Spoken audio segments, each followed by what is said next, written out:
जो भी जितने भी ब्रह्मचारी लोग हैं हुए हैं, उनके जीवन को पढ़ते हुए बड़ा आनंद आता है। जैसे मतलब जिन्होंने ब्रह्मचर्य के नियम पर चले हैं, जैसे स्वामी दयानंद हो गए, महात्मा बुद्ध हो गए, महावीर जी हो गए, या स्वामी विवेकानंद हो गए, प्रधानमंत्री जी हो गए, और तमाम सारे, आपका जीवन हो गया, तमाम सारे लोग हैं। बड़ा आनंद आता है और ऐसा कई सालों से लगातार हो रहा है। जो मेरी समस्या है इसलिए मैं आपको बता रहा हूँ। मुझे ऐसा लगता है कि मुझे अविवाहित रहना चाहिए, ये मतलब मेरी समस्या है ये। और अविवाहित रह के जैसे इन लोगों ने मतलब देश के लिए अपने आप को खपा दिया, उस तरफ आगे बढ़ना चाहता हूँ। तो इसमें आपकी क्या राय है? मेरे बारे में तुम्हारी राय इतनी ज़बरदस्त है कि अब मैं क्या राय दूं। ये बेटा जो तुम सुना रहे हो ना, ये कहानी है।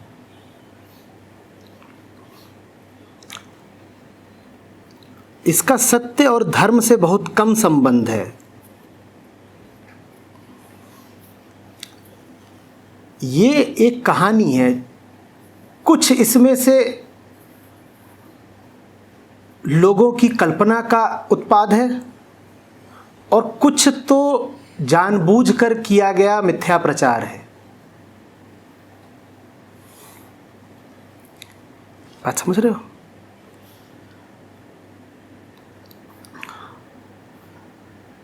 Part myth, part propaganda.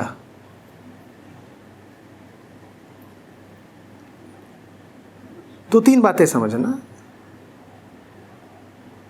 ये जिन सब महानुभावों को तुमने एक ही सांस में बोल दिया, ये सब एक ही कोटि के थोड़े ही हैं भाई।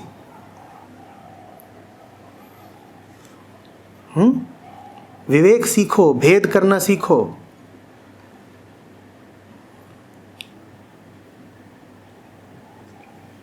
ब्रह्मचर्य का विवाह से कोई संबंध नहीं होता।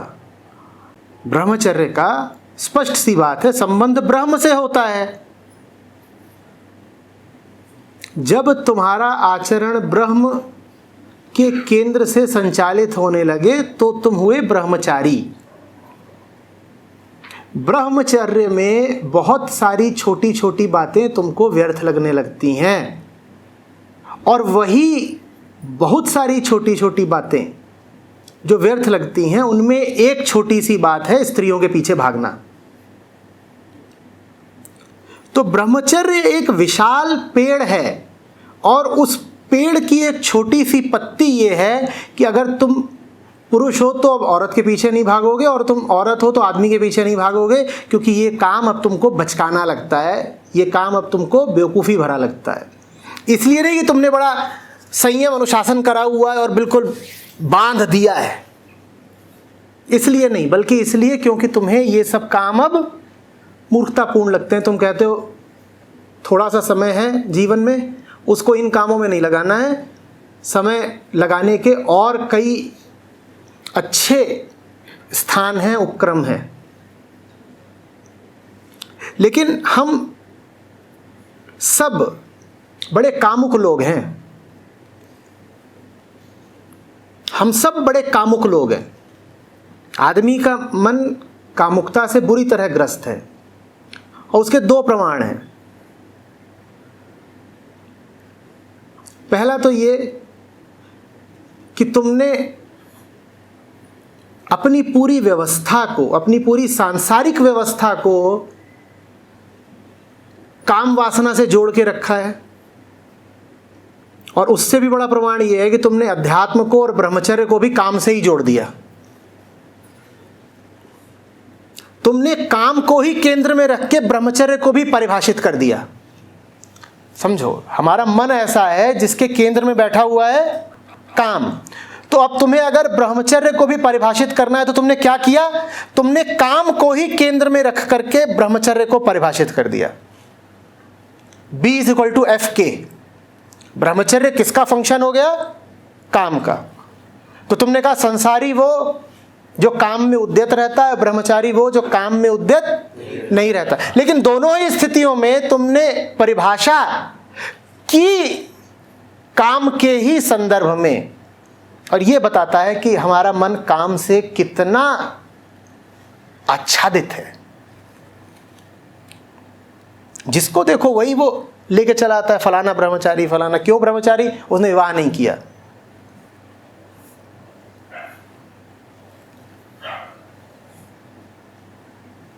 हरियाणा के झज्जर जिले में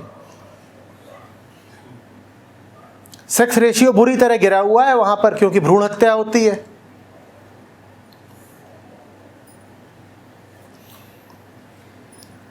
हजार लड़कों पे 150-200 लड़कियों की कमी चल रही है, तो वहां तो बड़े ब्रह्मचारी निकलेंगे। अगर विवाह भर न करने से आदमी ब्रह्मचारी हो जाता है, तो वो सब लोग जिन्हें अब लड़कियां नहीं मिलने वाली शादी करने के लिए, लड़कियां तो सब मार दी तुमने, गर्भ में ही मार दी, तो अब शादी के लिए भी नहीं मिल रही है। ये हो रहा है। पंजाब, राजस्थान, पश्चिमी उत्तर प्रदेश, गुजरात, 1000 लड़कों पर कहीं 900 लड़कियां हैं, कहीं 850 हैं, कहीं 800 हैं, कहीं 800 से भी कम हैं। तो बहुत सारे अब घूम रहे हैं, उनको नहीं मिलती हैं शादी के लिए। तो ये तो बड़ा अध्यात्म फैल रहा है। भ्रूण हत्या अध्यात्म का साधन बन गई, अगर अविवाहित रहने से ही। और ये सारा अध्यात्म पुरुषों में ही फैल रहा है। स्त्रियों के पीछे तो अब ज्यादा ऑफर है, क्योंकि लड़की एक है गांव में, लड़के 5 हैं। 4 लड़कियां मार दी थी पहले ही। ब्रह्मचर्य का विवाह से क्या संबंध है? ब्रह्मचर्य का तो काम वासना से भी बस परोक्ष संबंध है, प्रत्यक्ष नहीं। ब्रह्मचर्य का प्रत्यक्ष संबंध अगर है तो मात्र ब्रह्म से। ये छोटी सी बात समझ में क्यों नहीं आती? ब्रह्मचर्य का प्रत्यक्ष संबंध मात्र ब्रह्म से है, सीधा, डायरेक्ट। जिसने अपने अहंकार को इतना न्यून, इतना शून्य कर लिया कि अब वो सत्य पर ही जीता है, ब्रह्म के चलाए चलता है, ब्रह्म के सुलाए सोता है, ब्रह्म के खवाए खाता है, सो हुआ ब्रह्मचारी। ब्रह्म उससे जो कराए वो करता है, उसकी अपनी कोई व्यक्तिगत इच्छा नहीं। अब हाँ, मैं कह रहा हूं, जो ब्रह्म के चलाए चल रहा है उसका छोटी छोटी बातों में, मीठे खट्टे तीखे रसों में आसक्ति और स्वाद कम हो जाता है, शून्य भी हो सकता है। तो फिर न तो वो ईर्ष्या के पीछे भागता है, न मोह के पीछे भागता है, न धन उसको बहुत बड़ी बात लगती है, न सफलता और यश और कीर्ति उसे बड़ी बात लगते हैं, न सत्ता की कोई पदवी उसे बड़ी बात लगती है। इसी तरीके से फिर उसे यौन सुख भी बड़ी बात नहीं लगता। इसीलिए ये पाया जाएगा कि जो ब्रह्मचर्या कर रहा है वो अगर पुरुष है तो स्त्रियों से भी एक स्वस्थ संबंध रखेगा। ये नहीं कि वो स्त्रियों से दूर रहेगा, वो स्त्री से स्वस्थ संबंध रखेगा। वो ये नहीं करेगा कि जो स्त्री दिखी उसी को काम वासना की नज़र से देख रहा है। उसके लिए स्त्री एक जीव होगी, एक व्यक्ति होगी। उसके लिए स्त्री काम की पूर्ति का खिलौना नहीं होगी। और यही बात स्त्रियों पर लागू होती है। वो स्त्री है अगर, तो वो भी फिर पुरुष से स्वस्थ संबंध रखेगी। पुरुष को ऐसे नहीं देखेगी कि ये मेरी वासना की पूर्ति का उपकरण है। ये हुआ ब्रह्मचर्य। तो ब्रह्मचर्य का एक बहुत छोटा सा हिस्सा है एब्स्टिनेंस, सेक्सुअल एब्स्टिनेंस। बात समझ रहे हो?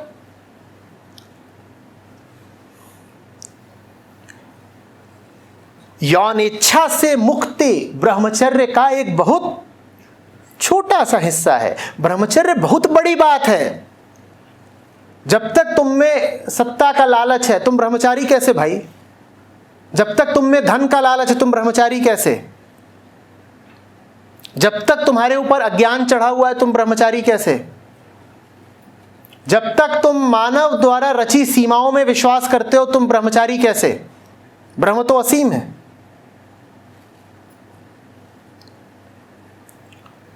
समझ में आ रही है बात? और न ही ब्रह्मचर्य का मतलब है कि स्त्री दूर रहे, बिल्कुल हम छू न दे हमें। ब्रह्मचर्य का मतलब है, फिर कहता हूं, स्त्री को यौनेच्छा की पूर्ति का साधन ही नहीं समझना है, स्त्री को देह मात्र नहीं समझना है। स्त्री भी उसी तरीके से जीव है जैसे तुम हो, स्त्री भी उसी तरीके से एक अपूर्ण चेतना है जैसे तुम हो, स्त्री भी उसी तरह से आत्मा से मिलन को लालायित है जैसे तुम हो।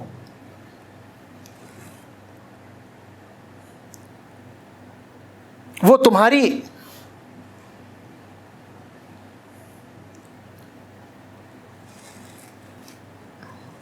कामनाएं पूरा करने के लिए कोई गुड्डा गुड़िया नहीं है। ये ब्रह्मचर्य है।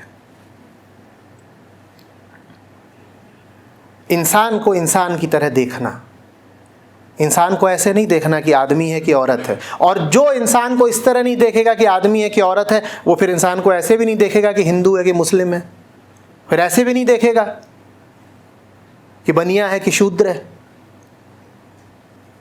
ब्रह्म में सीमाएं नहीं होती ना, विभाजन नहीं होते ना। तो जो आदमी दुनिया को विभाजित तरीकों से देख रहा है वो ब्रह्मचारी नहीं हो सकता। जो अभी अपने पराये में उलझा हुआ है वो ब्रह्मचारी नहीं हो सकता। जिसको कुछ भी अपना और कुछ भी पराया लगता है वो ब्रह्मचारी नहीं हो सकता।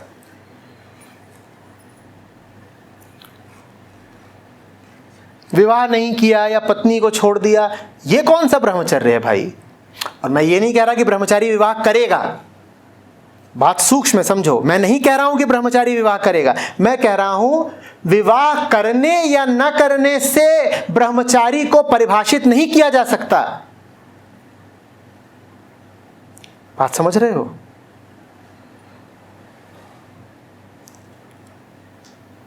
ज्ञानी कौन है और कौन नहीं, क्या तुम उसके सर के बाल गिनकर बताओगे? तो सर के बालों की संख्या से ज्ञानी का निर्धारण नहीं हो सकता ना, नहीं हो सकता ना।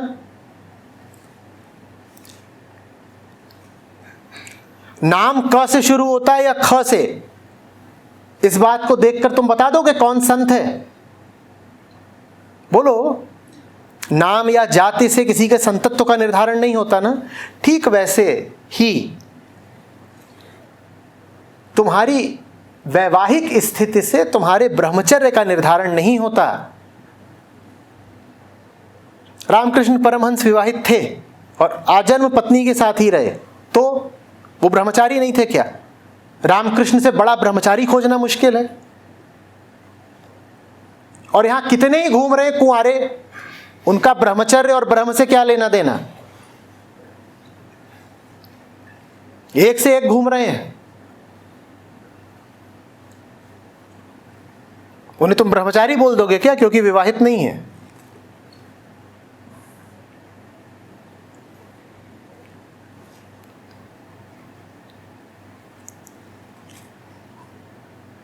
पर यह बड़ी अजीब लोक धारणा बन गई है। जिस किसी को 30 की उम्र तक नहीं मिली पत्नी, उसी के बारे में लोग कहने लग जाते हैं ब्रह्मचारी है, ब्रह्मचारी है, इनकी शक्ल देखो, ये ब्रह्मचारी हैं। और फिर वो भी कहता अब ये ठीक है, बीवी ना मिली इज्जत तो मिली।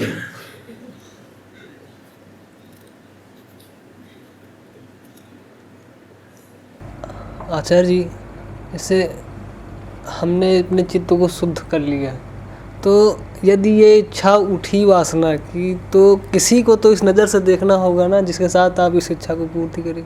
तुम जैसे हो उसी अनुसार तुम किसी को चुन लोगे। काम वासना भी कोई हल्की चीज नहीं होती। वो भी आत्म अवलोकन के लिए एक समुचित साधन बन सकती है। तुम जैसे हो, चूंकि तुम पुरुष हो इसीलिए पुरुष की तरफ से बात कर रहा हूं, तुम जैसे हो उसी अनुसार स्त्री को ढूंढोगे तुम अपनी वासना की पूर्ति के लिए भी। जो आदमी अपनी नजरों में गिरा हुआ है वो किसी गंदी गली में जाएगा और किसी सस्ती वेश्या के साथ अपनी खुजली मिटा आएगा। एक आदमी जो जानता है कि वो कौन है, जो पसंद नहीं करेगा अपनी ही दृष्टि में नीचा हो जाना, कभी उस गंदी गली में प्रवेश कर ही नहीं सकता। इसी तरीके से एक साधारण आदमी के सामने अगर एक विदुषी स्त्री आ भी गई,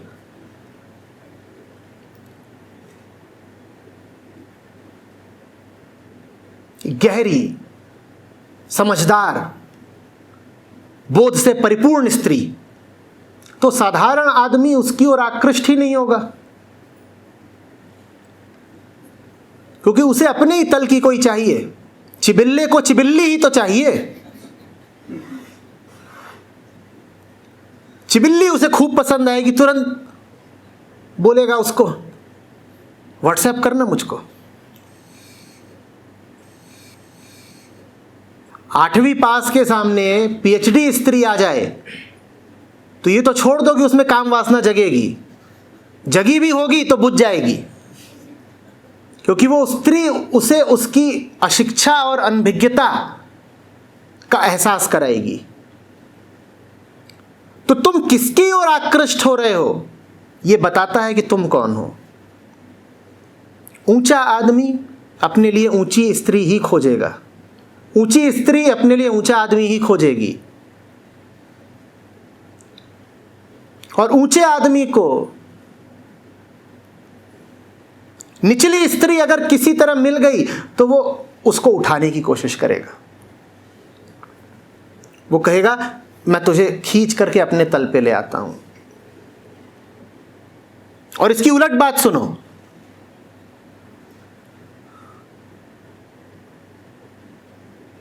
किसी तरीके से अगर किसी नीचे आदमी को ऊंची स्त्री मिल भी गई तो कुछ दिन उसके साथ रहेगा, फिर भाग जाएगा, क्योंकि उसका क्षुद्र अहंकार उसे टिकने नहीं देगा। जब भी एक श्रेष्ठ मन और एक क्षुद्र मन मिलते हैं तो ये एक संघर्ष और द्वंद्व की स्थिति होती है। इसमें या तो ये होगा कि जो नीचे वाला है वो भाग जाएगा, या फिर जो ऊंचा होगा वो नीचे वाले को जबरदस्ती पकड़ के उठा लेगा। आमतौर पे यही होगा कि अगर एक ऊंचा इंसान और एक नीचा स्थान एक रिश्ते में बंध भी जाएं, संबंधित हो भी जाएं, तो जो नीचा आदमी होता है वो जल्दी ही छोड़ के भाग जाता है। कुछ दिनों तक टिका रहेगा, इधर उधर टिक करके कोशिश करेगा कि ऊंचे को भी गिरा दूं, नीचा बना दूं, पर जब देखेगा कि जो श्रेष्ठ है, जो ऊंचा है, वो नीचे करने को तैयार नहीं है, तो फिर वो भाग जाएगा। या फिर कभी कभार 10% ऐसा भी होगा कि जो नीचा है उसका मन परिवर्तित होगा, वो कहेगा ऊंचे के साथ हूं तो मैं भी क्यों ना ऊंचा हो जाऊं, उठ ही जाऊं, पर ऐसा कम होता है। तो अपनी कल्पनाओं, अपने ख्वाबों को देखना, रात के अपने गीले सपनों को देखना। कौन सी स्त्री आती है पुरुषों? देखना कि जब पॉर्न देखने बैठते हो तो किस तरह की स्त्री को देखकर उत्तेजित हो जाते हो। कौन है वो एक ऊंची स्त्री है। देखना कि तुम्हारी पसंदीदा सिने तारिका कौन सी है, और वो क्यों पसंद है तुम्हें, इसलिए कि वो एक बहुत कुशल अभिनेत्री है, या इसलिए कि उसके पास एक तराशा हुआ जिस्म है। बताओ क्यों पसंद है तुम्हें वो अभिनेत्री जिसको तुम कहते हो मेरी फेवरेट है, उसके पोस्टर लगाते हो घर में नहीं लगाते तो भी फोन में छुपा के घूमते हो। क्यों पसंद है तुम्हें वो? इसलिए कि उसके पास ज्ञान है,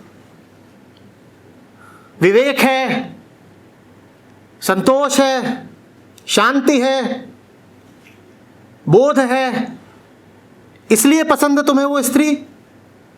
अगर इसलिए पसंद है तो जान दे दो उस स्त्री को पाने के लिए। लेकिन ऐसा होता नहीं। चूंकि हम गिरे हुए लोग हैं, इसीलिए जो सबसे गिरे से गिरा आदमी होता है, हम आकर्षित भी उसी की ओर हो जाते हैं। अब और खतरनाक बात सुनो, अगर हमें कोई हमारे जितना ही गिरा हुआ नहीं मिला तो हम किसी ऊंचे आदमी को अपने तल तक गिरा लेते हैं।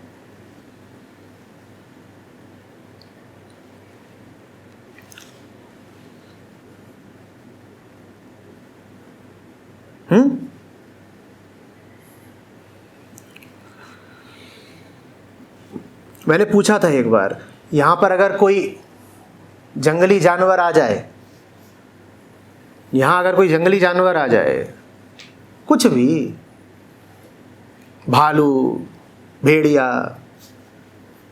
तेंदुआ, शेर, कुछ, तो उसके लिए मैं क्या हूं? उसके लिए मैं मांस हूं बस। उसके लिए मैं न गुरु हूं, न वक्ता हूं, न विद्वान हूं, न आचार्य हूं। उसके लिए मैं बस मांस हूं। इसी तरह से एक आम पुरुष के सामने अगर एक ऊंची से ऊंची औरत भी बैठ जाए तो उस पुरुष के लिए वो स्त्री बस मांस है।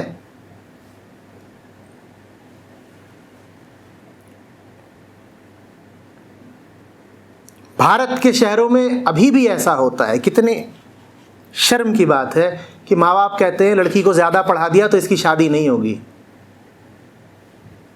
कम होता है अब पहले से, पर अभी भी ऐसा होता है कि ज़्यादा मत पढ़ा देना, शादी वगैरह नहीं होगी। क्योंकि पुरुष के लिए तो वो मांस ही बननी है। इतना पढ़ा लिखा मांस देखेगा तो पुरुष घबरा जाएगा।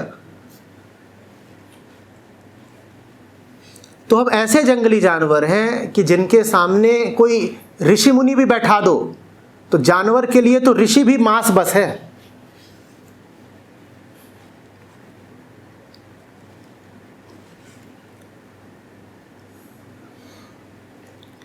गौर से देखो किसकी ओर आकर्षित हो रहे हो।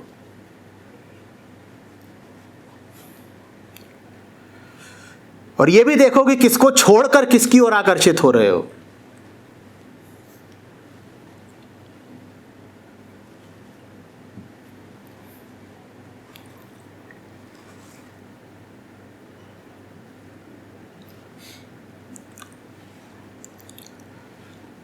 अभी हम योग सूत्र का पाठ कर रहे थे, पतंजलि के साथ थे। तो पतंजलि हमें समझा रहे थे कि समाधि का एक मार्ग ये भी है कि सपनों में जो ज्ञान मिलता है,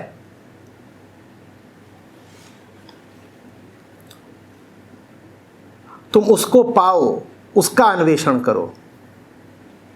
तो यहाँ जवान लोग भी कई बैठे हैं, वो यही लिखते हैं कि हम दिन भर अगर काम को साधे भी रहते हैं तो भी रात में सपने में स्त्रियां आती हैं।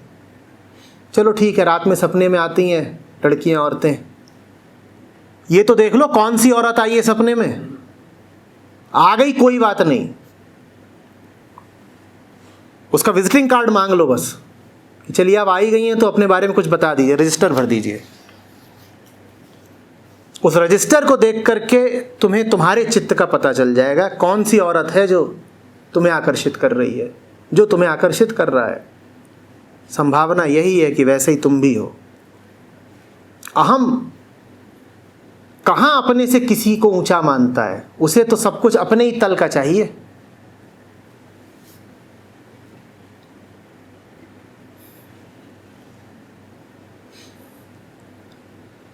ऊंचे से तो वो घबराता है।